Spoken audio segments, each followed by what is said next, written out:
He's making me read it. This is the Asimov podcast. Welcome. Yay. Should we do 10? Did we do 10 seconds? Yeah. Oh, yeah, we had to do 10 seconds. Yeah, either that or else I'm going to start my little Asimov protest. Yeah. What was that? Fuck this goddamn show. Asimov's got to go. What about the 10 seconds, guys? Sorry.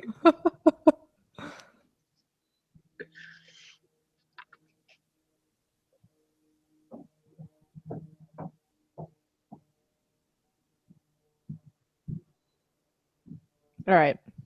Yay. Good. 1, 2. Where am I gone? Oh, there I am. We are ready. We are ready. Oh, we're live already. Great. Yeah. Okay, I can just start. Oh. Yeah, we're live. Cool. That's what happens when we're on vacation. Sorry, folks. Okay. This is Literary Roadhouse. One short story once a week. I'm Anais. I'm Maya. And I'm Gerald. And today's story is Nightfall by Isaac Asimov. Spoilers ahead. Proceed at your own discretion. You know what to do. Nightfall takes place on the fictional planet of Lagash, where 6 suns keep the planet in constant daylight. However, according to the cult, every 2,050 years there is darkness. According to the cult's mythology, only in darkness can the people of Lagash see distant specks of light called stars, which will strip their bodies of their souls, and their bodies will go mad and destroy the planet with fire. An astrophysicist discovers that indeed, once every 2,049 years, there will only be one red sun in the sky, Beta, and it will be eclipsed by an invisible planet. And indeed, darkness will bathe Lagash. And scholars expect that the people who have never known darkness will go mad and turn to fire to bring back the light. Then night falls. Dun, dun, dun. Look at Maya's face. My face. You know, as I stare at you longingly, hoping that the story will end quickly so that I can stop reading all the leaves. Okay. There are so many LY words in the story. You don't even, That's what can't Rami's even not go here. there. 13,000 words. I should have taken a cue from Rami. Yeah. I'm like, I'm sorry, I'm sick. So, top level guys, how did you guys feel about Nightfall? I liked it. Okay, those 13,000 words went very quickly for me. I loved it. I get what you're saying, Maya. The prose, whatever. This isn't a story that you go looking for prose. There's like no poetics here. He's just like, these are the things that happen. Just like whatever word comes to his head is perfect. But it's so clever. And I love what he did. It's so smart. I like it. Yeah. I'm sorry, you guys do not give other writers that kind of pass because stories are made up of words. Writers have to put words on a piece of paper and they have to put the words in the right order. It doesn't matter how great the ideas are if the words suck. But they don't suck. It's like they're an efficient vehicle. They suck. Yes, they suck. Okay, here's the thing. I'm not expecting poetics. I'm not. I'm expecting readability. It's a Toyota Corolla, okay? It's fine. It'll get you there. And it works. Yeah. Pros, I mean. That's a very good analogy. If you just compare Asimov's prose to a Toyota Corolla, okay, It works. Practical, It's right? fine. you're the one that loves the story and you're the one that's going to get all the hate mail. I know. Okay, but real quick, if anyone writes to me being like, Asimov's prose is great, really though? You can say Asimov's ideas are great. Asimov's like he's really clever. Yes, agreed. Yeah, he's a practical writer, isn't he? He's I got to be careful what I say here because I'll get hate mail too. Yeah, he's a good practical writer. He tells some great stories in an efficient manner, like a Toyota Corolla. No, if he was a practical writer, he would have said he said and she said instead of Theramon grimaced and Theramon thought and Theramon gasped and all these little words. Just he said, she said, they work perfectly fine in this world. He said, she said are wonderful words. And yeah, that's the thing. That's the thing. Sorry, I hated the story with a passion. I had to try to read it like 3 times to get through it. So you guys take it away. I'm going to fume silently. Okay. I will address all my questions to Maya's fuming.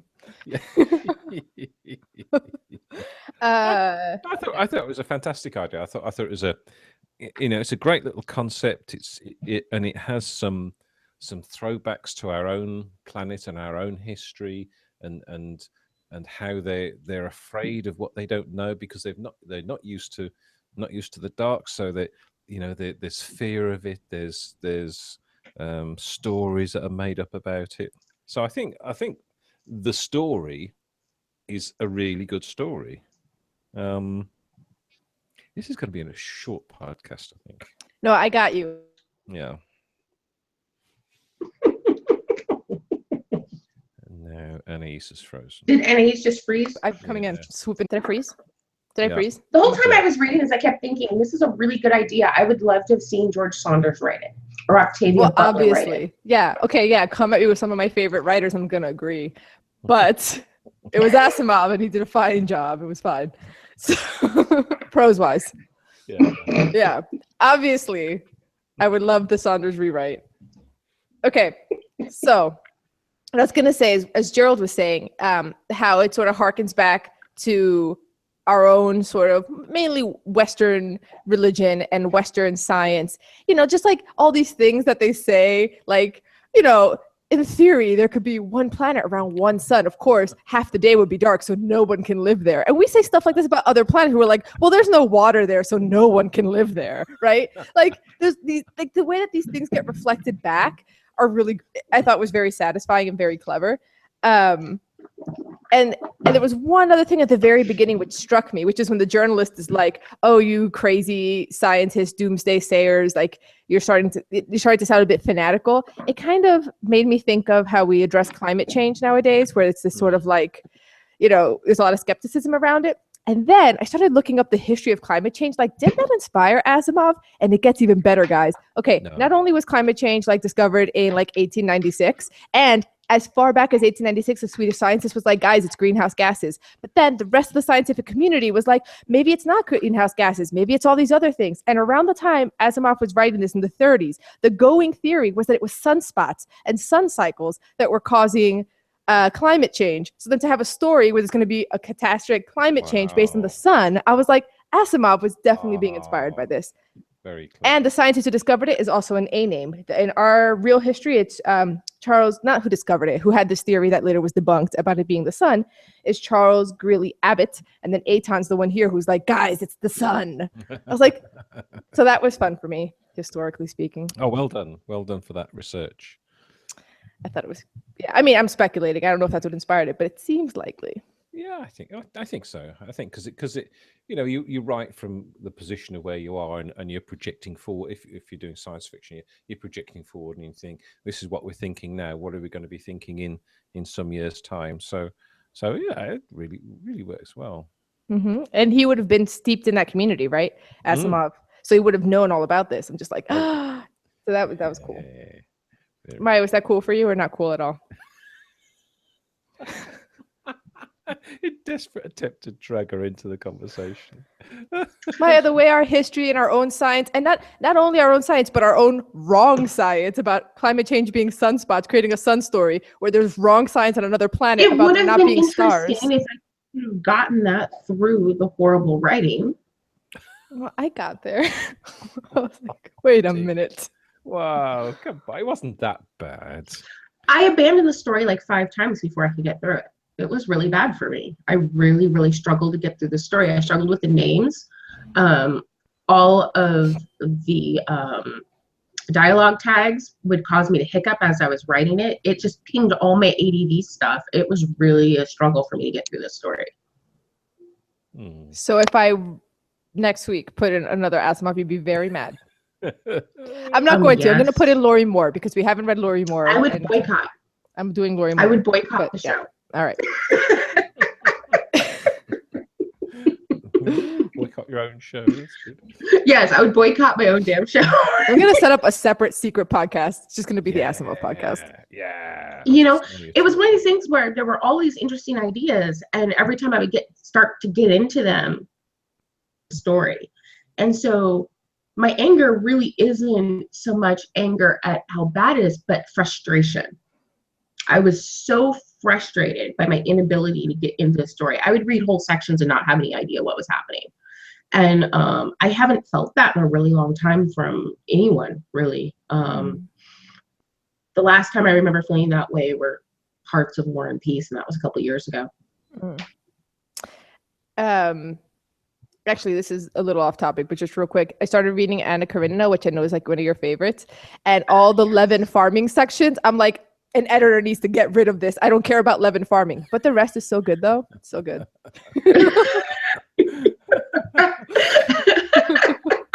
I'll take 11 farming over all these adjectives. What are you talking about? He's like, I'm mowing a lawn all day and it feels great. I'm going to marry a peasant for like 40 pages.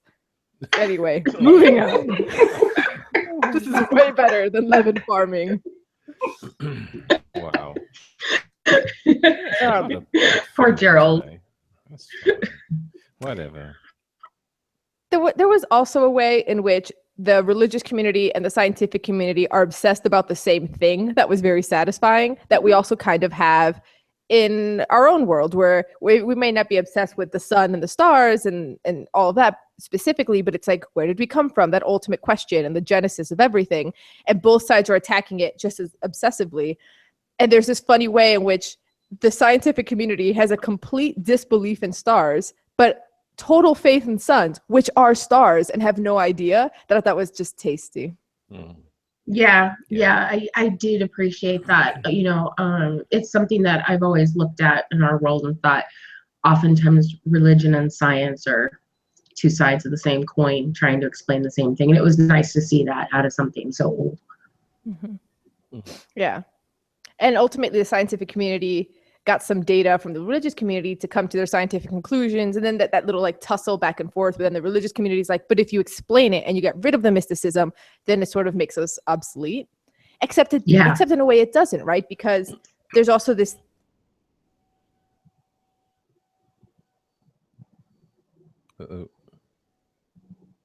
Frozen thing about how that has a sort of like spiritual aspect to it, which I thought was also clever. It's kind of like the scientific approach to being religious, right? Scientists who are religious tend to see things in this way, where it's still humbling. Yeah, and I think that's one of the sort of main themes of it, isn't it? That the religious people were seen as cranks and weirdos, and at the end they're sort of like wild creatures, and we've got to protect ourselves against them. But they've just got a different view of the same phenomenon. So it's no less valid than their own. Because they've got this observatory up on the hill. Yeah. I also really, just a side note, I love the invention of the candle. They're like, oh, it's super clever, guys. You basically stick a wick in animal fat and it burns for half an hour. I'm like, ooh, the candle. Whoa. Fancy tech. I loved it. It's kind of strange that some sort of weird stuff like, they invent, I suppose because they didn't need to have candles, did they? They didn't need to have light because they've got sun all the time. So, yeah, I was just sort of thinking that's a bit weird. But no, it makes perfect sense. Why would you need it? Yeah. You have telescopes and cameras, but you just skip the candle because you don't need it. Except once in so many years. Yeah. I liked it.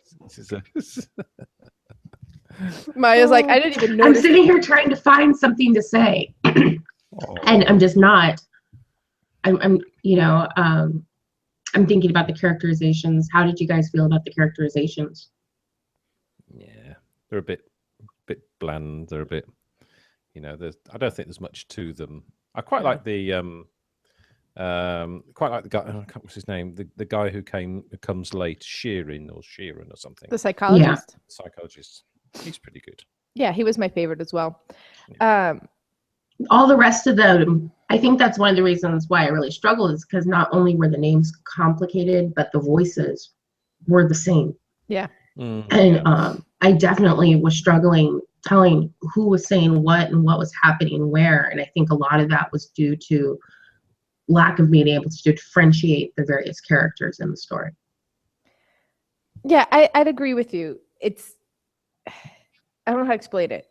Maybe this is the wrong podcast for it. I don't know though. The part of me wants to be like, it's not literary in the sense that, but maybe it is. Okay, so I feel like Asimov is a writer that has really good and interesting ideas that question things about science, about religion, and this has come up before. The last story we read from him was the same thing, where like religion got so advanced it basically created the universe all over again and became a god, right? So he plays with this all the time, and he has big and interesting ideas about it that to us may feel dated, but in the 40s and 50s was not dated.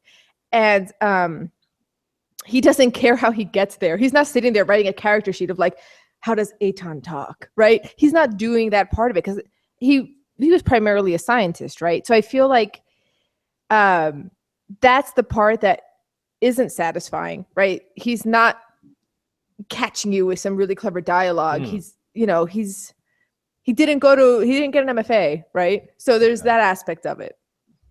I don't think he needed to. I mean, the fact is, his ideas are very interesting. You know, my problem with him is his ability to write, really. And the last story we read by him, I liked better. I will admit that. I will say I like that story better. But this story in particular has some really core flaws that most writers, even older writers, don't have. When I read this, it reads older than the 40s. Like the prose itself feels dated, but the ideas are not.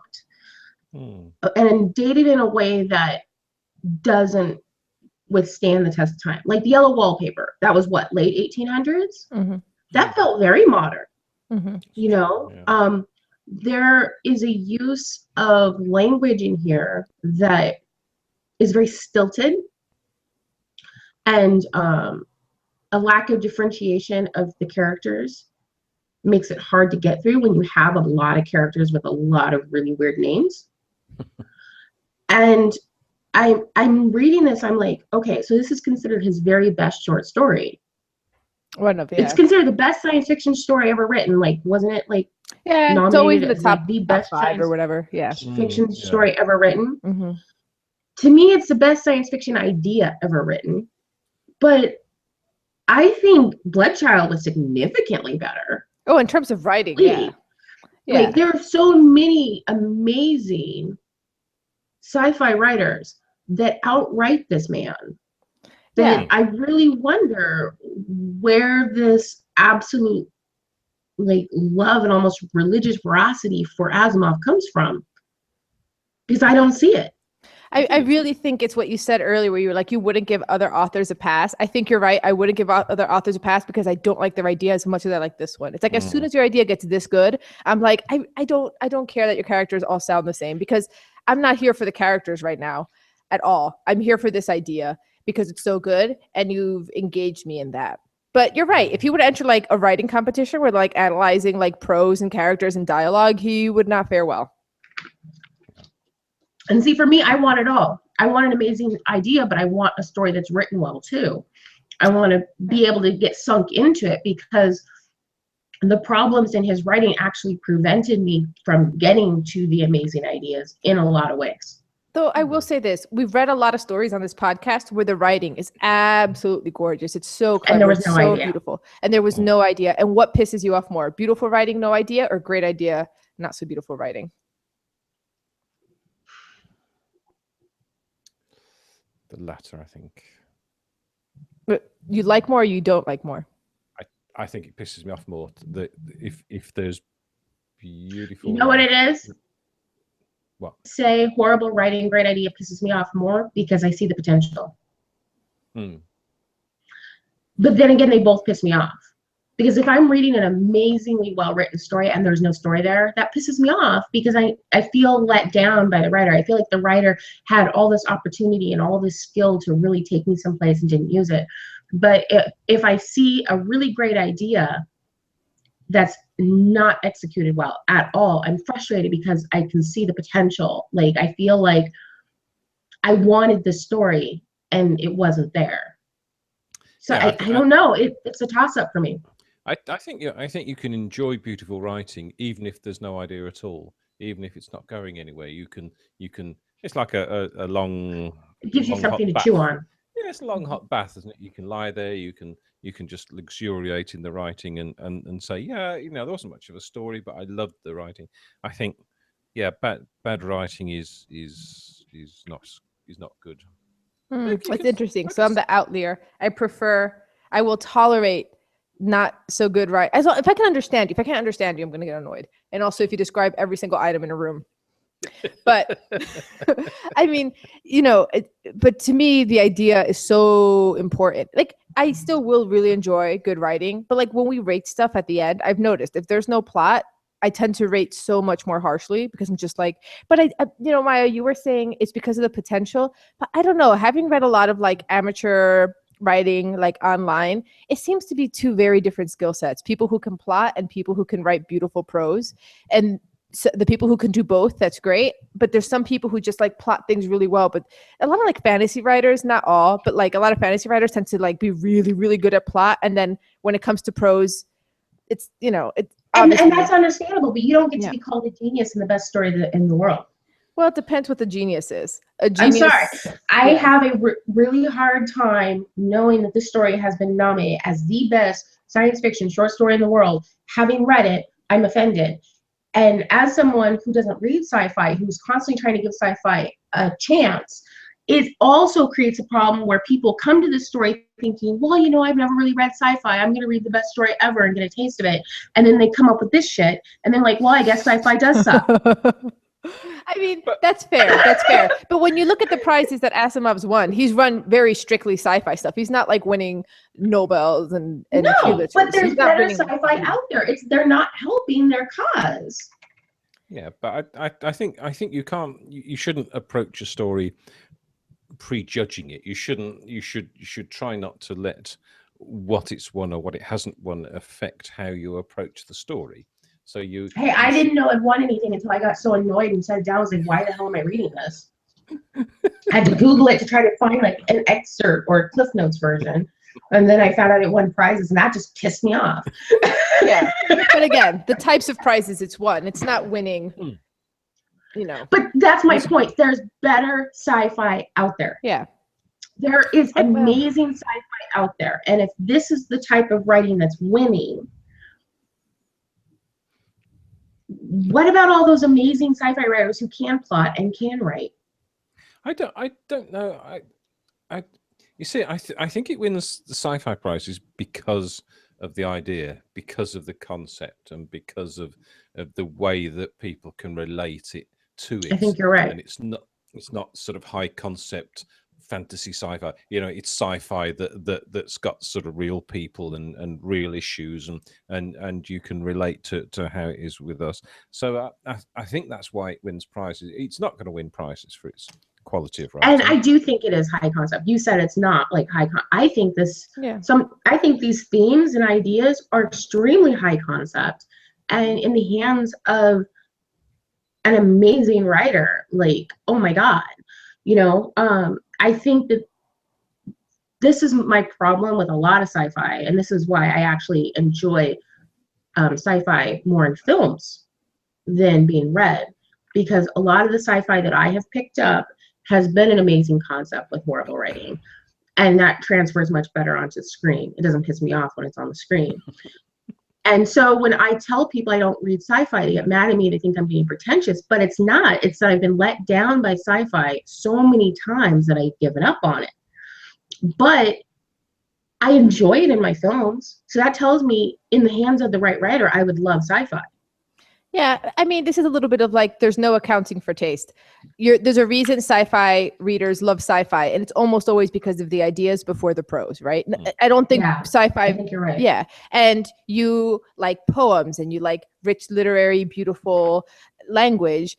So it's not that you can't appreciate the ideas in sci-fi. You can, but like you're like, but where is my poetics? Just like that. Like I love Bloodchild. Bloodchild wasn't poetic. Yeah, but I love a lot of straightforward writing. I love Raymond Carver. Raymond Carver is not poetic at all. Yeah, but he's good at suspense. He's good at tension. Well done. Yeah. No, the prose is really well done. Yeah. It's sparse. It's got that Hemingway quality that Gerald's always loving. Notice how I just pinged him a little bit. Gotta get him on my side. Yeah. You know, I love well done writing, not necessarily poetic writing. I do love poetics, but that's not the only type of writing I like. I like writing that is, I also like writing that is simple and so well done it fades into the background and all I'm feeling is the experience of the story. Yeah. And I think that's the type of writing that this kind of story would have been done well with. Yeah, but it's a little bit of like shoulda, woulda, coulda. The author who came up with this high concept is Asimov. This is what we got. Unfortunately, it wasn't. Yeah, I know. So, I know. Yeah. Yeah, but like I said, sci-fi readers and sci-fi enthusiasts who are giving out sci-fi awards, they're paying attention to different things. Yes, but we are Literary Roadhouse. No, I at know. the risk of sounding like Remy. Yeah, no, I know. If we're going to read sci-fi, it needs to be sci-fi that edges towards literary fiction. If we're going to read mystery, it needs to be mystery that leans towards literary. Hey, I'm going to bet that a lot of listeners love this anyway. Yeah. Whatever. I'm just saying we are still Literary Roadhouse, and I'm going to review this with a literary eye because that is the name of the show. And through a literary eye, the story has some significant faults. No, yeah. I think it's fair to criticize the prose. I'm not going to defend that. Or the characters. Or the dialogue. Or the dialogue. They all sound the same. I know there was literally parts where I didn't know who was speaking, but it didn't really matter because, you know, they're just like bickering about like something dumb. It's fine. That's funny, Eddie. You're so cute. Yeah. And I thought the dialogue was well done. It was very, very believable. And yes, sometimes they were bickering between each other, but that stuff happens. So at no time did I think, you know, this makes no sense. Everything made perfect sense. And going back to the whole like scientists, you know, science and religion being opposite sides of the same coin, like Maya said, I also really loved when Eitan walks in with all the candles that they just invented.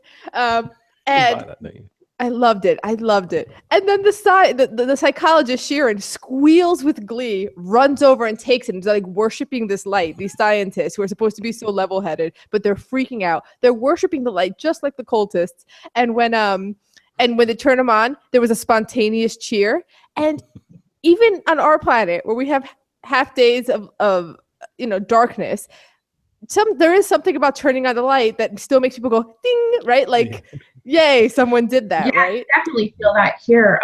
A whole part of the town lost its light. I mean, I'm in New Orleans. Mm-hmm. I'm not in the best part of New Orleans either. So when the lights go out, everyone's like, oh shit. You freak out. These folks go crazy without any light. So everyone's like waiting, watching cars crashing into each other, waiting to see if there's going to be gunshots. And then the lights came on. It was like this huge, like, collective sigh of relief. Yeah. So imagine if you've never been in darkness like that. I thought he captured that really well. The spontaneous cheer, because I've been there. I remember it was in a so cute in a marketplace in Cambodia where the light would go off all the time. Like and every single time it came back on, people would clap. Like even though this is it's a natural response. Yeah. It's totally natural. We're just mammals. Yeah. Yeah, you sometimes. I mean, you can appreciate the fear that they have of this. You know, the tension that gets ramped up towards the end, and the fear of the eclipse and losing the light. Like if you're driving in thick fog, and you can't hear anything, you can't see anything. You're like in this little cocoon, and you just think it just throws you for a second. You just think, where am I? What am I doing? It's a very strange feeling. Mm-hmm. Yeah. I didn't go mad though. Huh? That's good. I didn't go mad though, so that's good. Yeah, but you didn't go mad, right? Are you sure? I mean, if you're mad, would you know? No, if you did go mad, you don't know. But people who are isolated in darkness, that is a form of torture, right? That is a way that we torture people to get that we shouldn't. It's bad, but just saying it happens. Mm-hmm. So there's some truth there. There's only so much you can take. And Gerald's mad, and we never knew until now. I think you knew. That's why we like you on the show. We're all mad here. Yeah. Oh yes. Sorry. Also, he tried to do a poetic flourish towards the end when he reaches the climax that I thought was kind of cute, but it didn't. It was fine. He tried. Hey, why don't you quote that for the audience, since he's such a genius? Well, but like I said, I think it's different skills. I think Hey, it's quote different it, quote skills. it. I want to hear this Oh, okay. poetic flourish. Yeah, this is where he tried. Okay, I'm not saying it was great. I'm saying he tried. You tried meme. Like that little girl that's on Thanksgiving newspaper. It's like, oh well, I'm thankful for the dead people because at least they tried. Let's see. It starts. Oh, it's the last bit of light. Yeah. The mob had just arrived. And now they were here, meaning the mob. And now they were here. The last flash of beta, the last ruby red drop of flame flickered feebly over a humanity that had left only stark universal fear. That was his moment. There you go. See? He tried. Beautiful. He tried. Awesome. It's fine. A for effort. Yeah. Gold star. He put that in just for Maya. There you go. But in a way, I get it. You're like, this is the dramatic moment. Yeah. Yeah. One thing that I will say, I've heard so many writing teachers say, he said, she said, you should use that because all these different LY words to take away from the story. And I never really understood it because I've never seen it used in excess. I've only seen it used every once in a while, and it works every once in a while. But I've never seen it used in excess until the story. And now I totally get it. Mm. I used to read fan fiction as a teenager, so I've read plenty of stories. Where everyone was grimaced and explained apologetically and energetically. My favorite is she lied. When they tell you someone lied, that's my favorite. If you don't know they're lying. Oh, right, yeah. She lied. Oh, plot twist. Yeah, I never really got it until I was reading it back to back. Perfect example. A touch of claustrophobia, explained Sharon apologetically. Oh, it worked itself differently with me. I get the impression that my eyes are going back on me. Things seem to blur and nothing is clear and it's cold too. Oh, it's cold, all right. That's no illusion. Theramon grimaced. It's like, and then the next one, he's whatever. It's one after another, and it's so funny. It's sort of like he's just sort of picked up a newspaper or something, has picked up a magazine and said, oh, dialogue tags. That's pretty cool. Let's write a story with that. Yeah, it's like he had a list of dialogue tags and a list of like adjectives. He's like, oh, I haven't used this one yet. Action verbs. Yes, so many action verbs. Anyway, all the action verbs. I don't care. I still love him. I will stand for Asimov. I'm glad you love him. Yeah. But I think this was really good and illustrative of that rule because having mostly read modern writers and even the older writers that I read, they didn't use them in excess. Like Virginia Woolf, she doesn't use it in excess. Like she uses them, but not in excess. Yellow Wallpaper doesn't use it in excess. Well of Loneliness or whatever it's called doesn't really use it in excess. Even War and Peace, and trust me, that has way too many adjectives. But as far as dialogue tags, I didn't use them in excess. So this is the first time I've had that experience of reading it and felt that mental hiccup. And it was really illustrative for my writing process. Yeah. See, I said something positive. Yeah. It taught me how not to write. That's right. Any aspiring writers reading this, what not to do. That is Maya's review. What not to do. So I've got a book on my shelf up there that's How Not to Write a Novel, which is just a list of things that you don't do, and that's pretty good. I think I have that book as well. Dialogue text. Yeah. I don't have that book. I probably need that book. Yeah. It's quite funny. Okay, so Yeah. I think I'm winding down. I've gone through my notes. Yeah, I think so. We gonna rate this thing? Yay! I'll go first. 4.5. Really? Yeah, I like the story. I enjoyed reading it, so that's worth something. Wow. Okay. Anise? 5. Listen. Before the story was over, I was texting the link to friends who I thought would appreciate it excitedly, and then just screaming "ah!" excitedly in text. So I can't deny that happened. Okay, and I think our listeners should send their audition tapes too.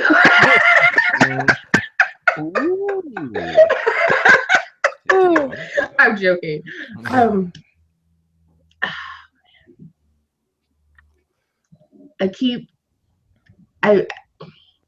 You guys know I want to think positive about writers, and I hate doing this. And part of me wants to be nice and give it a 2. Oh, wow. But Ooh. I've got to give it a 1 because the only redeeming value I saw about the story was the idea of the story. But it's such a good one. How is that only 1 point? That is But 5 it's a points. story. Stories are about words on pages. Stories that are in also orders, ideas. They have inciting incidences and climaxes and resolutions, and they have to be well written enough that you can get through them to get to the good ideas. I shouldn't have to start the story 5 times and be forced to read it at gunpoint.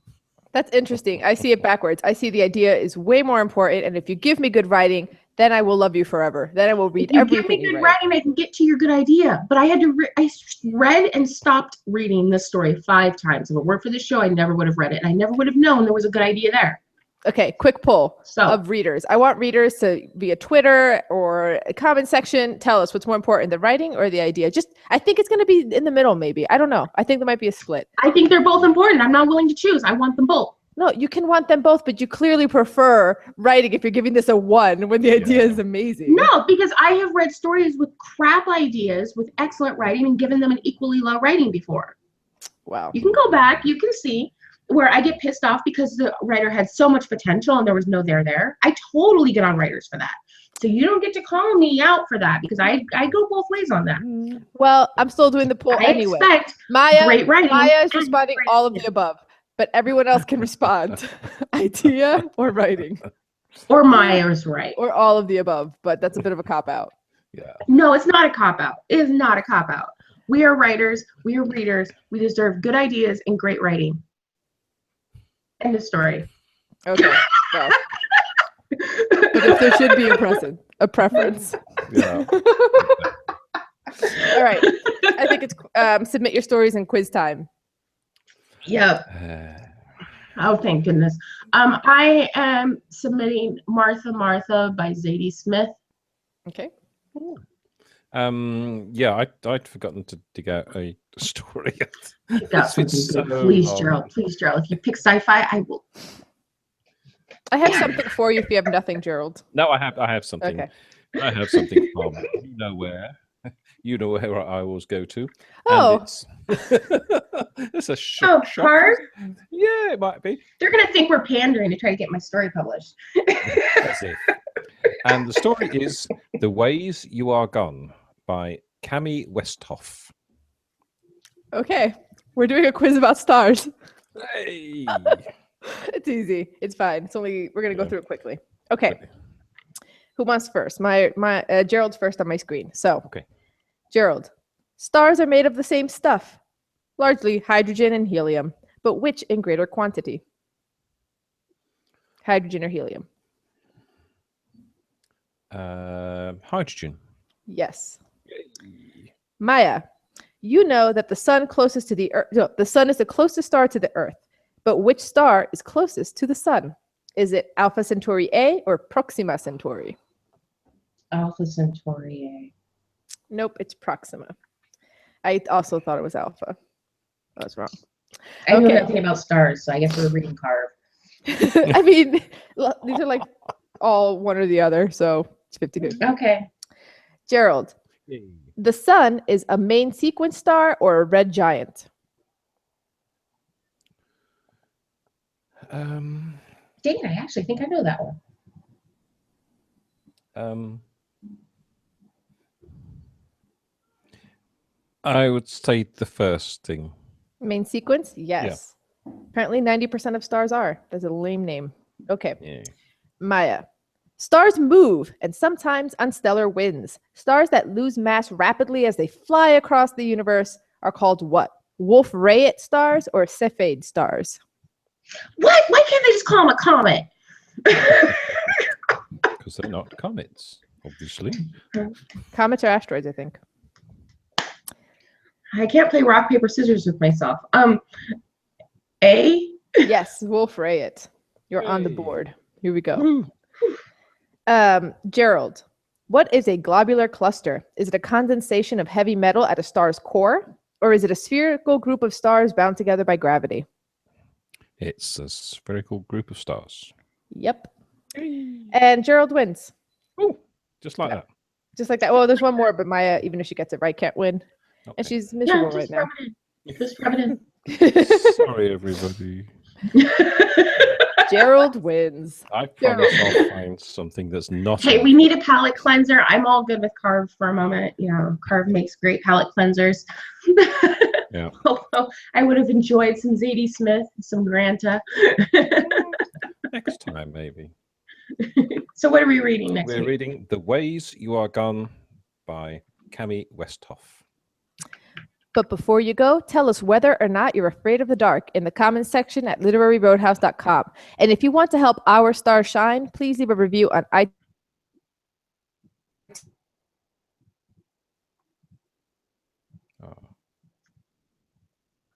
Thinking of pouring some R&D money into the creation of animal fat-based light sources. Very fancy stuff. Support our totally not a candle research and podcast expenses at patreon.com/literaryroadhouse. And as always, share this podcast with the journalist who writes vicious columns about you. Bad. Until next time, read a good story. Hey. That was awesome. That was an awesome way to end a torture show. It was a great show. I don't know what you're talking about. This show was just as much torture as the story was. I really was tortured. I'm not exaggerating. I hated this fucking story so bad. How did you really feel, though? Yeah. I'm just saying. Don't hold back. This is Next time someone submits Asimov, I am protesting. I am going to boycott the show that week. Just not going to show up. I'm going to show up, and you're just going to see my screen, and on it, it's just going to have a words. sad face. What a It's going to be a protest sign. It's going to be a Yeah. protest sign. Oh. Okay. It's almost Let worth me stop choosing the one, isn't it? broadcast. Just